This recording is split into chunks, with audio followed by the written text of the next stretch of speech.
There have been so many struggles in the garden this year. I've planted seeds only to have none of them sprout. I've had groundhogs devour what is growing, and only one of my peach trees bore fruit. And the one that did had 2 peaches, which the biggest one got eaten by a deer, who only took a bite and left the rest for us to sob over.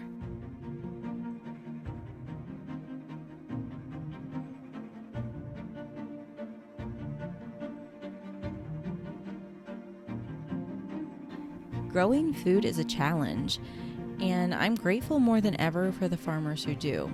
But beyond the challenges we faced already this year, there is nothing that satisfies my heart like the one red strawberry in the strawberry patch or the tiny peppers growing up the trellis.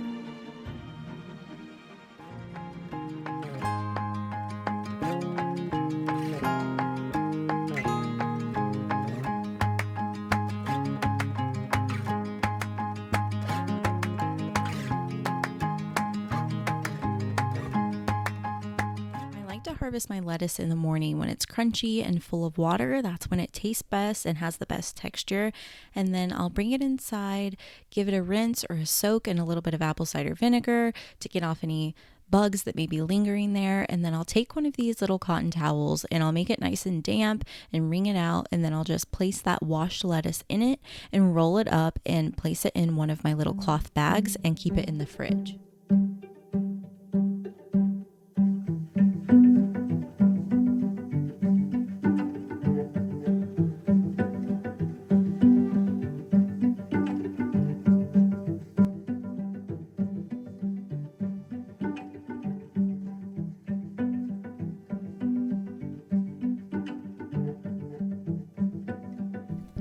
There is a salad that I have been obsessed with this summer that is just so fresh and bright and simple, but full of all the good things. We have nuts, we have seeds, we have greens, and all I like to do is I take my lettuce that's from my garden or from the farmer's market, and I put that in a bowl, I tear it up, and I add sliced almonds, I add sunflower seeds, pumpkin seeds, occasionally I'll add a dried fruit, and then I'll drizzle that with today I'm using a green goddess dressing, but sometimes I'll just use an apple dressing or a balsamic vinegar dressing, and you could even sprinkle a little bit of cheese. Sometimes I do that, but today I'm not, and it is a delicious, bright summer salad to eat up your salad greens, and I like to pair it with chicken or salmon or just eat it on its own like this, and I always finish it with some salt and pepper because that adds such great flavor to the greens and makes it so you need less dressing. And then I'll also top it off with a little bit of microgreens that I picked up this week at my farmer's market, but if I don't have that, it tastes just the same and it's delicious. You can even add some fresh herbs from the garden. Right now I've got cilantro and basil and dill all growing, so sometimes I'll switch it up and add one of those.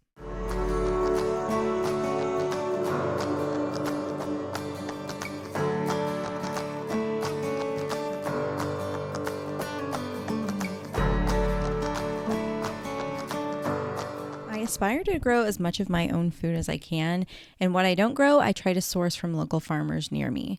But this is not my full reality yet, as much as I try to do that. I tend to think of my kitchen as my own little farm-to-table restaurant that's serving my family up what feels like at least 6 meals a day. That might be an exaggeration, but with 4 young kids and a husband, it may not be an exaggeration at all. I have the pleasure of creating these amazing meals for my family that brings life to our home.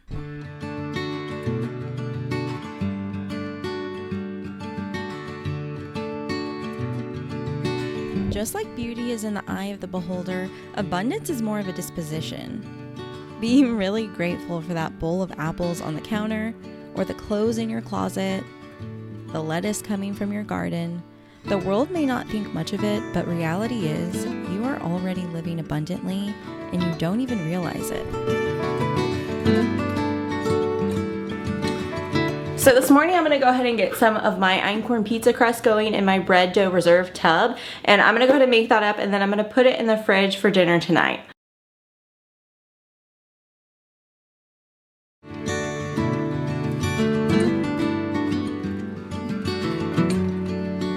So to make this olive oil dough that I'm going to have for my pizza tonight, all I'm going to do is I'm going to start by taking my active dry yeast and I'm measuring that off in grams.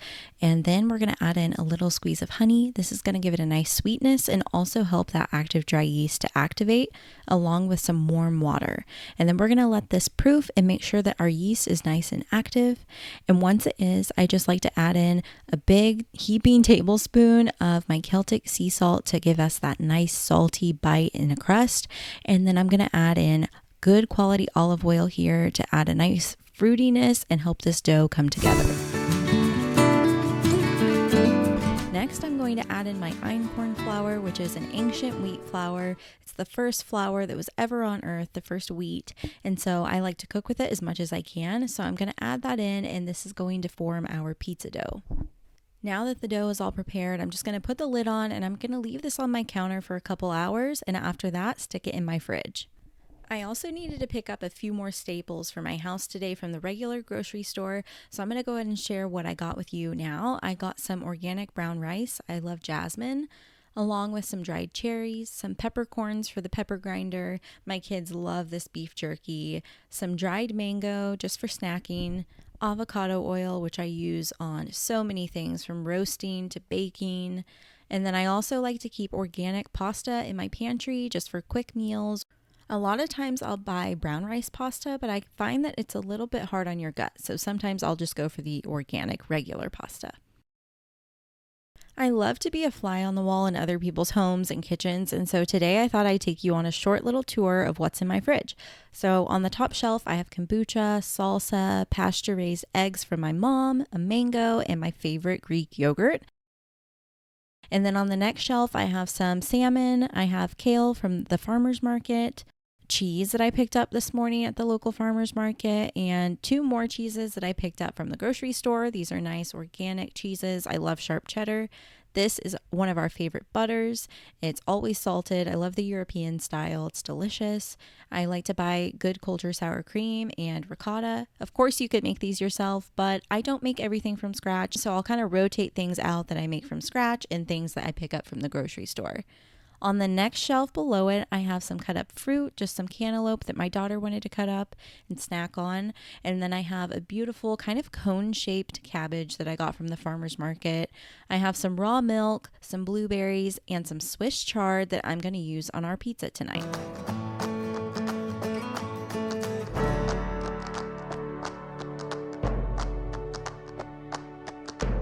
And here is our snack drawer. So our snack drawer is just an abundance of nice organic fruit. So I've got apples, clementines, kiwi, lemons, which are not really for snacking, but they're in there anyway, and some nectarines. I also picked up a thing of frozen corn and frozen mango for the freezer.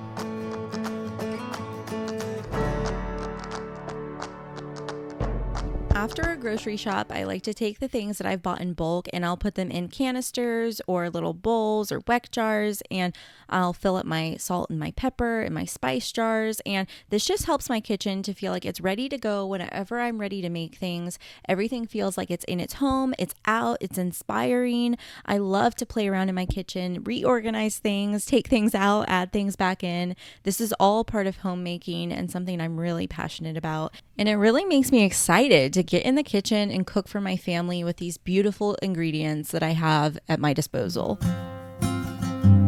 For lunch today, I'm going to be making a delicious potato salad using these little potatoes that I got from the farmer's market, and they're just red and white or yellow, gold, whatever you want to call it, potatoes. So I'm just going to start by first washing those and making sure they're nice and clean, and then I'm going to chop them up into big chunky pieces, and we'll get that on the stove to boil.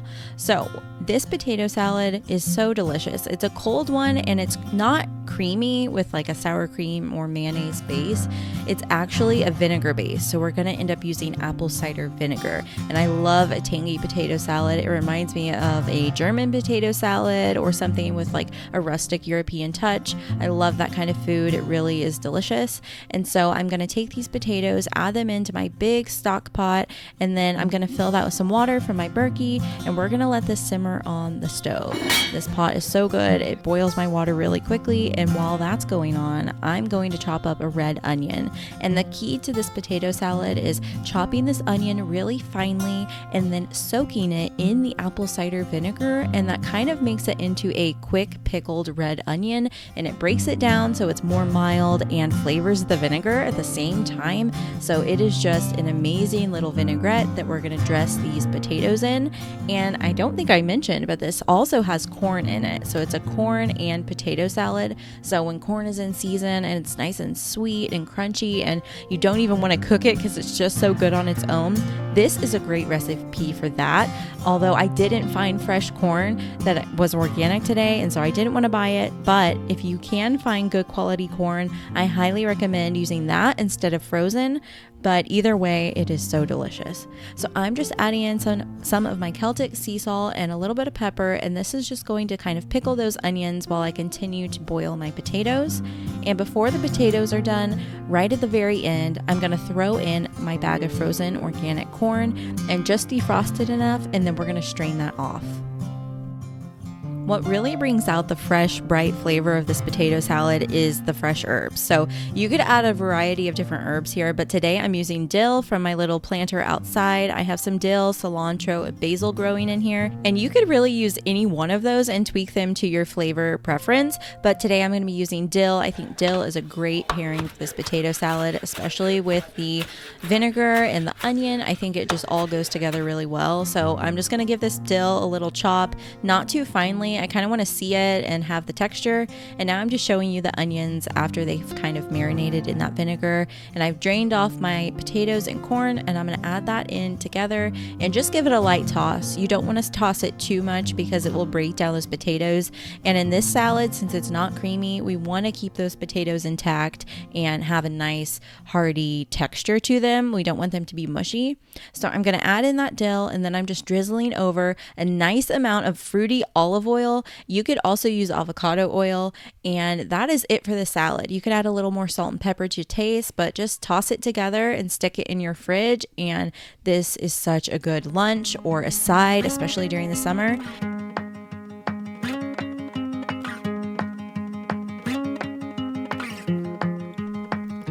Tonight, we are making homemade pizzas. It's not exactly a groundbreaking meal, but it doesn't need to be, because when you focus on good ingredients, you only need a few of them to make a really spectacular meal.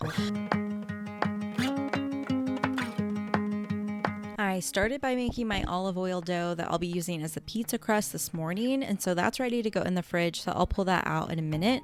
But right now I'm just getting out that Swiss chard, and I washed it, and now I'm tearing the leaves off of the stems, because for this particular recipe I'm just going to use the leaves, and we can save the stems and put that in a different dish. But for the pizza, we're going to use the stems. No, for the pizza we're going to use the leaves.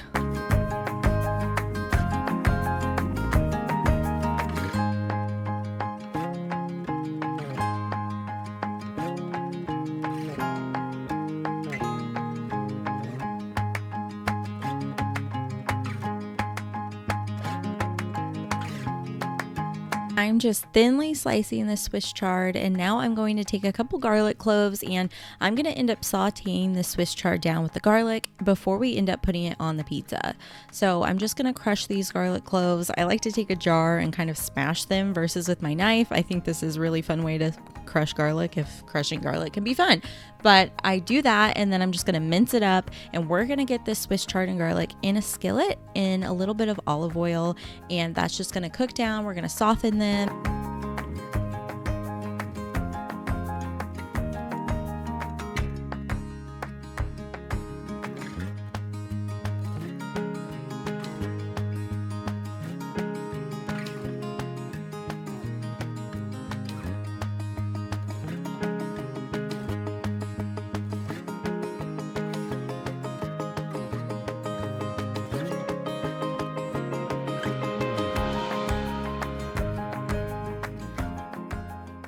Next, I'm going to get our cheeses ready for this pizza. So one pizza I'm going to be using ricotta on, and the other one I'm going to be using some of our tomato sauce on, but they're both going to have some of this buffalo jack cheese that I found at my farmer's market. So this actually isn't very spicy. It just has a little bit of a buffalo-y taste, but it's not a spicy cheese. So I'm just going to grate this all up And that is going to be what I'm using in place of mozzarella.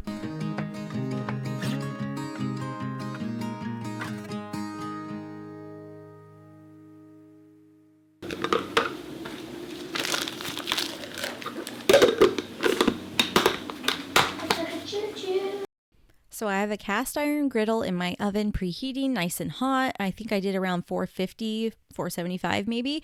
And then I have my Swiss chard and garlic together in the skillet. And now I'm going to get out my olive oil dough. And I made enough this morning to make 2 pizzas, although I probably could have done more, but this was good that night.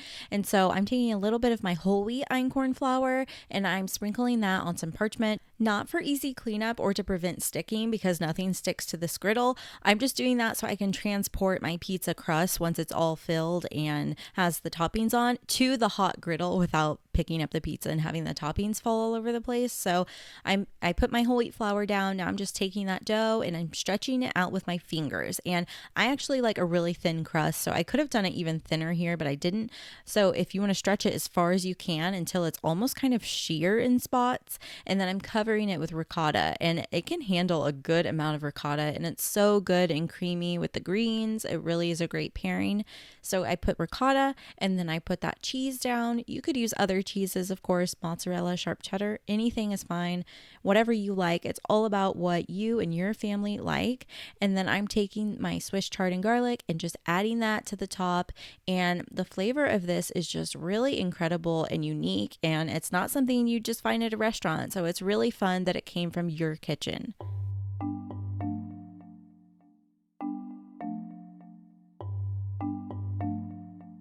Once you have all your toppings on, especially when you have vegetable toppings, I like to just do a little salt and pepper just to make sure everything's really well seasoned.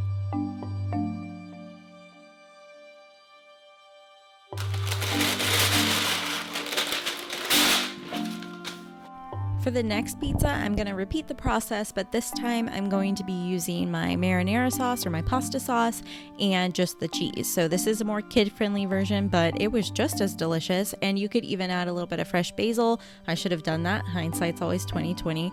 And that is just a delicious, simple pizza that most kids will eat. So that's a good option to have on hand too.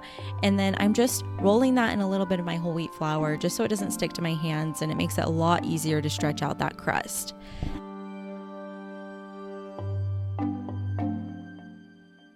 After we ended up eating these pizzas, I realized just how much I love Swiss chard, and I actually ordered some seeds now. I got the rainbow chard and one other chard that looks like spinach from Baker Creek Seeds, and so I'm gonna put that in my garden because it actually grows from spring all the way until autumn, and I'm pretty sure I could even grow it further than that where I am. And so I'm gonna be growing that in my garden now. It's a really delicious food that I don't typically eat that much, but it is really good, and I think I could use it in soups. I could use it in my salads and on pizzas. I think it's really versatile, and of course it's so healthy for you, and it's gorgeous. It's pretty enough to put in a flower garden. It's just a beautiful, beautiful plant.